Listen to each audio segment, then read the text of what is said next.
Enfin, Kabila, Gracie, le pasteur Coutinho Fernando, mesdames, messieurs, donc le détail dans cette revue de presse suivait. Bonsoir, Joseph Kabila Gracie, le pasteur Coutinho Fernando, écrit Le Potentiel. Au journal de renseigner par une ordonnance présidentielle lue hier dimanche sur les antennes de la télévision nationale.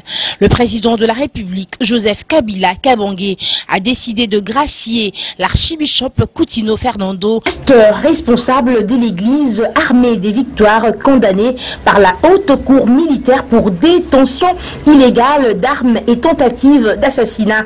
L'archibishop Coutinho purgeait une peine de 20 ans. Il avait cependant plaidé non coupable, rappelle le journal. Le même journal écrit encore budget 2015 et révision de la Constitution, la rentrée parlementaire sous tension.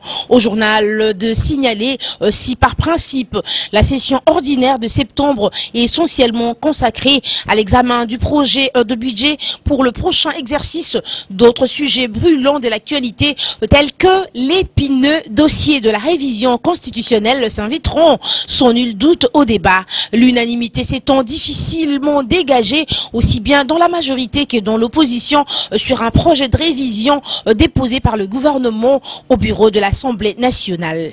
La rentrée parlementaire s'annonce sous tension, rappelle de nouveau le tabloïd. Parlons à présent justice avec Forum des As. Du nouveau dans l'appareil judiciaire congolais, une prime d'excellence pour les magistrats, s'exclame le tabloïd avant d'affirmer que cette politique d'encouragement constitue une innovation apportée par le parquet général de la République sous l'impulsion de Flori Kabange Numbi, avant de signaler que la bonne administration de la justice ne sera plus laissée aux oubliettes de l'histoire. Bien au contraire, les magistrats qui seront distingués dans leur travail sur fond de moralité mériteront de la République et seront récompensés en conséquence. C'est la décision qu'a prise le parquet général de la République, Flori Kabange Numbi. Cette innovation permettra aux magistrats vertueux de savoir à quel point la nation leur est reconnaissante et incitera les magistrats non méritants de comprendre qu'ils peuvent eux aussi avoir droit à certains privilèges si jamais ils s'amendaient pour dire correctement le droit. Voilà qui ne manquera pas de stimuler les magistrats en général de manière à œuvrer tous ensemble pour une bonne administration de la justice en RDC. C'est qui constitue la principale préoccupation du PGR, d'autant que l'on ne saurait rêver émergence, investissement, paix sociale sans une bonne justice. Pas de sécurité juridique et judiciaire, point de développement. Or, cela passe par des magistrats vertueux.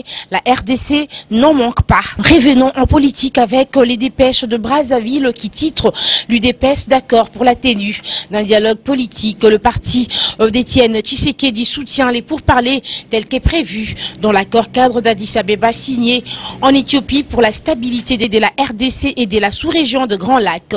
Dans la déclaration qui avait sanctionné la matinée politique tenue le 11 septembre, les présidents fédéraux de l'Union pour la démocratie et le progrès social UDPS pour la ville-province de Kinshasa ont exprimé leur accord pour la tenue d'un dialogue politique dans le pays. Cette formation politique, ajoute le journal, estime que ces assises prévues par l'accord cadre d'Addis Abeba permettront la mise en train de la résolution 2098 du Conseil de sécurité des Nations Unies, afin de mettre un terme à la crise des légitimités qui prévaut dans le pays suite au hold-up électoral de novembre 2011. Ces présidents fédéraux ont également réitéré au nom de leurs fédérations respectives leur soutien inconditionnel et indéfectible au président de leur parti, le docteur Étienne Tshisekedi Ouamulumba, avant d'affirmer leur engagement à collaborer avec les secrétaires généraux de cette formation politique, Bruno Mavungu-Poiti, et toute l'équipe de la présidence du parti dans le respect des statuts et des règlements intérieurs. C'est donc tout pour cette revue de presse, mesdames, messieurs, bonsoir. C'en est tout pour cette revue de presse. Merci à vous de l'avoir écouté. On se retrouve demain. D'ici là, portez-vous bien. Merci.